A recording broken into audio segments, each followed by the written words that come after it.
በ4 ሚሊዮን 800 ሺህ ብር ሙሉ ክፍያ የአፍሪካ ህብረት ጀርባ ቡልጋሪያ ላይ ባለ 1 መኝታ አፓርትመንት እየሸጥን ነው። ሰላም ቴምር ፕሮፐርቲዎች ነን።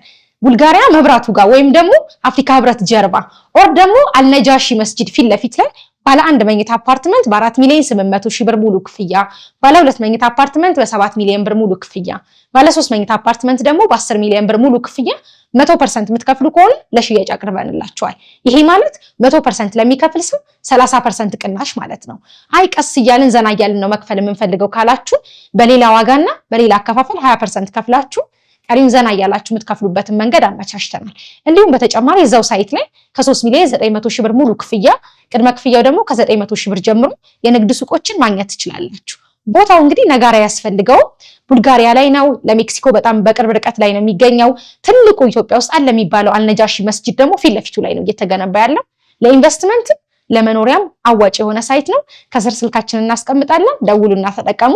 ቴምር ፕሮፐርቲስ የህልሞ ማረፊያ።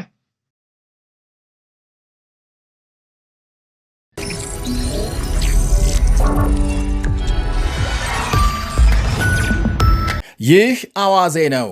አዳዲስ መረጃዎች ደርሰውናል። በላይ በቀለ ነኝ። ሲፈራ የነበረውና ኢራን ስታስጠነቅቅ የቆየችውን የሆርሙዝ የባህር መተላለፊያ ወሽመጥ መዝጋቷ ተነገረ።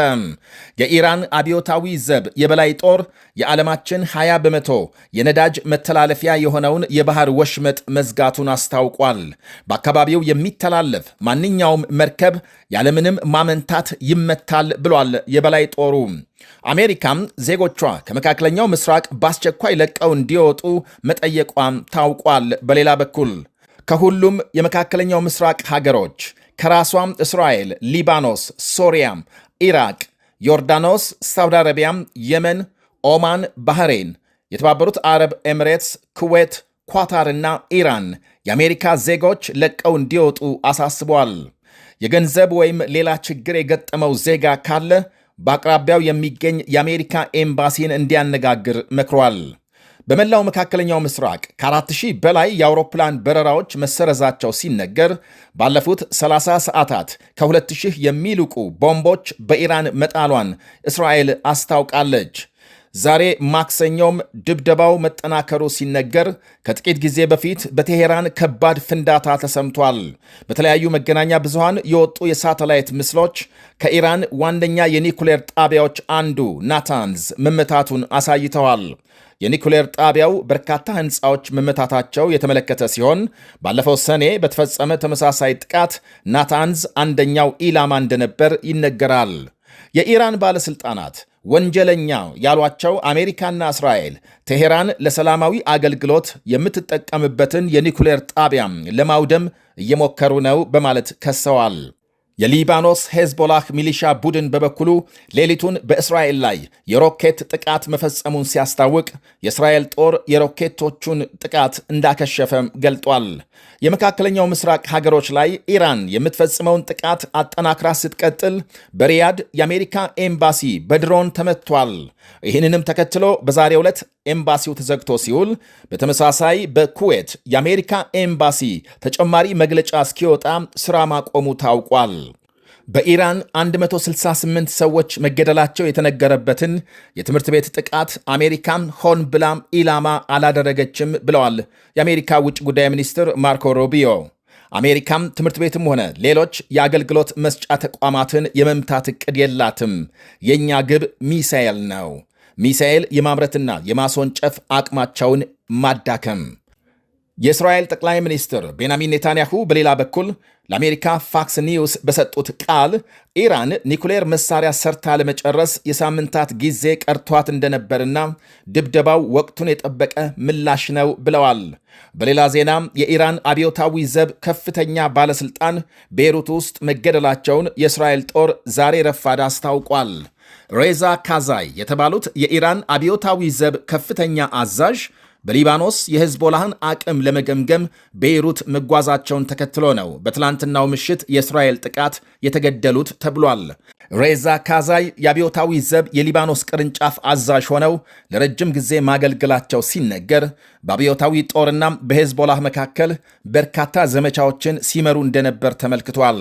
የእስራኤል ኃይል በቤይሩትና ቴሄራን አዲስ ጥቃት መክፈቱን ሲያስታውቅ የሊባኖስ ነዋሪዎች ለቀው እንዲወጡ የሚያስጠነቅቅ ሌላ መልእክት ተላልፏል። ዛሬ ረፋድ በቤይሩት ዛሬ በተፈጸመ ጥቃት የሄዝቦላህ ማዘዣ ጣቢያዎችና የመሳሪያ መጋዘኖች ኢላማ መደረጋቸውን ጦሩ አስታውቋል። የኢራን ጦር ኃይል በበኩሉ ባህሬን በሚገኝ የአሜሪካ ጦር ሰፈር ላይ ጥቃት ፈጽሞ ሰፊ ጉዳት ማድረሱን ሲያስታውቅ ይህንኑ የሚያሳዩ ማለትም የሮኬት ጥቃትና የፍንዳታ ምስሎች በኢራን መገናኛ ብዙሃን ተጋርተዋል። ከአሜሪካ በኩል እስካሁን የተባለ የለም። ኢራን በተመሳሳይ በሳውዲና በኳታር የነዳጅ ማምረቻዎች ላይ ጥቃት መፈጸሟን ተከትሎ ዛሬ በዓለም የነዳጅ ዋጋ ጭማሪ ታይቷል። የኳታር ኤልጂጂ ጋዝ ማምረቻ በጥቃቱ ሳቢያ ሥራ ማቆሙ ሲታወቅ፣ ይህንኑ ተከትሎ በአውሮፓና በሌሎች አካባቢዎች የተፈጥሮ ጋዝ ዋጋም 50 በመቶ ጭማሪ አሳይቷል። በተመሳሳይ በሳውዲ የነዳጅ ማምረቻ ላይ 2 ድሮኖች ጥቃት ለመፈጸም ሙከራ ማድረጋቸው ተነግሯል። የሳውዲ ጦር ድሮኖቹን ለማክሸፍ በወሰደው እርምጃ መሃል ነዳጅ ማምረቻው ላይ የተወሰነ እሳት መነሳቱ ታውቋል። ይኸው የነዳጅ ቦቴ ከዓለማችን ማጣሪያዎች አንዱ ሲሆን በቀን 550 ሺህ በርሜል ነዳጅ የማጣራት አቅም እንዳለው ይነገራል። አሁን የሆርሙዝ የባህር ወሽመጥ መዘጋት የጦርነቱ የመራዘም ስጋትና ተያያዥ ችግሮች በዓለም የነዳጅ ገበያም ከፍተኛ ጭማሪ እያስከተሉ መሆናቸው ተመልክቷል። የሆርሙዝ የባህር ወሽመጥ በዓለም ገበያ ከሚቀርበው ነዳጅ 20 በመቶ የሚተላለፍበት ሲሆን ኢራን ጥቃት ከተከፈተባት መተላለፊያውን እንደምትዘጋ ስታስፈራራ መቆየቷ ይታወሳል። በዓመት $600 ቢሊዮን የሚገመት የነዳጅ ንግድ የሚቀላጠፍበት መስመር ነው የሆርሙዝ የባህር ወሽመጥ። እናም የመስመሩ መዘጋት ምንም በማያጠራጥር ሁኔታ በዓለም ገበያ ከፍተኛ የነዳጅ እጥረትና ጭማሪ ያስከትላል። ይህ በእንዲህ እንዳለ ኳታር የኢራንን ጥቃት በማውገዝ ለተባበሩት መንግስታት ድርጅት ደብዳቤ መጻፏ ሲታወቅ፣ ቴሄራን የአንድን ሉዓላዊ ሀገር ደህንነት ስጋት ላይ በሚጥል መልኩ ጥቃት እየፈጸመች በመሆኑ አስፈላጊው ጫና ሊደረግባት ይገባል ብላለች ኳታር። በሌላ ዜና የእስራኤል ከፍተኛ ቁጥር ያለው እግረኛ ሰራዊት በሊባኖስ ድንበር መስፈሩን ተከትሎ ጠቅላይ ሚኒስትር ቤንያሚን ኔታንያሁ ሰራዊቱ ወደ ሊባኖስ ዘልቆ ወሳኝ ቦታዎች እንዲቆጣጠር ማዘዛቸው ተሰምቷል። ሄዝቦላህ በእስራኤል ላይ የሮኬት ጥቃት መፈጸሙን ተከትሎ ትላንት እስራኤል በዋና ከተማ ቤይሩትና በሌሎች አካባቢዎች ከፍተኛ ድብደባ መፈጸሟ ታውቋል።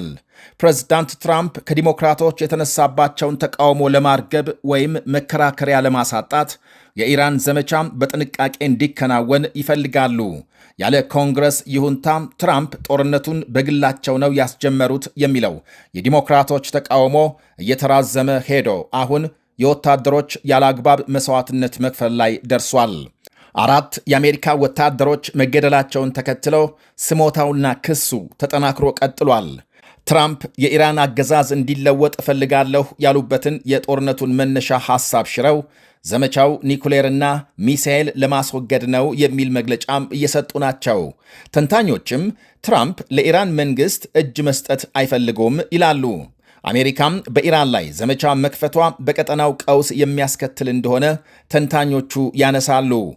ጥቃቱ የተፈጸመው የኦማን ውጭ ጉዳይ ሚኒስትር የኢራንና የአሜሪካ ድርድር ጥሩ መሻሻል አሳይቷል ባሉ በሰዓታት ውስጥ መሆኑ ሲታወስ፣ ሚኒስትሩም ያላሰቡት ዱብዳ በመፈጠሩ ክፉኛ መደንገጣቸውን ገልጸዋል። በጦርነቱ ማንም አይጠቀምም፣ የሚገደሉት የሚቆስሉትና የሚሰደዱት ንጹሐን ናቸው ብለዋል። ሌሎች ወገኖች ደግሞ ኢራን በፍጥነት ራሷን ለመከላከል የወሰደችው እርምጃ ጦርነቱን በቀጠናው ለማዛመትና በአካባቢው ያሉ የአሜሪካ ጥቅሞችን ለመጉዳት ጠቅሟታል ይላሉ። በአሜሪካና እስራኤል ላይ ጉዳት በማድረስ ማዳከምና የቴሄራን መንግሥት እንዳይወድቅ ያግዛል በማለት ይገልጻሉ። ይህ አዋዜ ነው። በ4 ሚሊዮን 800 ሺህ ብር ሙሉ ክፍያ የአፍሪካ ህብረት ጀርባ ቡልጋሪያ ላይ ባለ 1 መኝታ አፓርትመንት እየሸጥን ነው። ሰላም ቴምር ፕሮፐርቲዎች ነን። ቡልጋሪያ መብራቱ ጋር ወይም ደግሞ አፍሪካ ህብረት ጀርባ ኦር ደግሞ አልነጃሺ መስጂድ ፊት ለፊት ላይ ባለ 1 መኝታ አፓርትመንት በ4 ሚሊዮን 800 ሺህ ብር ሙሉ ክፍያ፣ ባለ 2 መኝታ አፓርትመንት በ7 ሚሊዮን ብር ሙሉ ክፍያ፣ ባለ 3 መኝታ አፓርትመንት ደግሞ በ10 ሚሊዮን ብር ሙሉ ክፍያ 100% የምትከፍሉ ከሆነ ለሽያጭ አቅርበንላችኋል። ይሄ ማለት 100% ለሚከፍል ሰው 30% ቅናሽ ማለት ነው። አይ ቀስ እያልን ዘና እያልን ነው መክፈል የምንፈልገው ካላችሁ በሌላ ዋጋና በሌላ አከፋፈል 20% ከፍላችሁ ቀሪን ዘና እያላችሁ የምትከፍሉበትን መንገድ አመቻችተናል። እንዲሁም በተጨማሪ እዛው ሳይት ላይ ከ3 ሚሊዮን 900 ሺህ ብር ሙሉ ክፍያ፣ ቅድመ ክፍያው ደግሞ ከ900 ሺህ ብር ጀምሮ የንግድ ሱቆችን ማግኘት ትችላላችሁ። ቦታው እንግዲህ ነጋራ ያስፈልገው ቡልጋሪያ ላይ ነው። ለሜክሲኮ በጣም በቅርብ ርቀት ላይ ነው የሚገኘው። ትልቁ ኢትዮጵያ ውስጥ አለ የሚባለው አልነጃሺ መስጂድ ደግሞ ፊት ለፊቱ ላይ ነው እየተገነባ ያለው። ለኢንቨስትመንት ለመኖሪያም አዋጭ የሆነ ሳይት ነው። ከስር ስልካችንን እናስቀምጣለን። ደውሉና ተጠቀሙ። ቴምር ፕሮፐርቲስ የህልሞ ማረፊያ።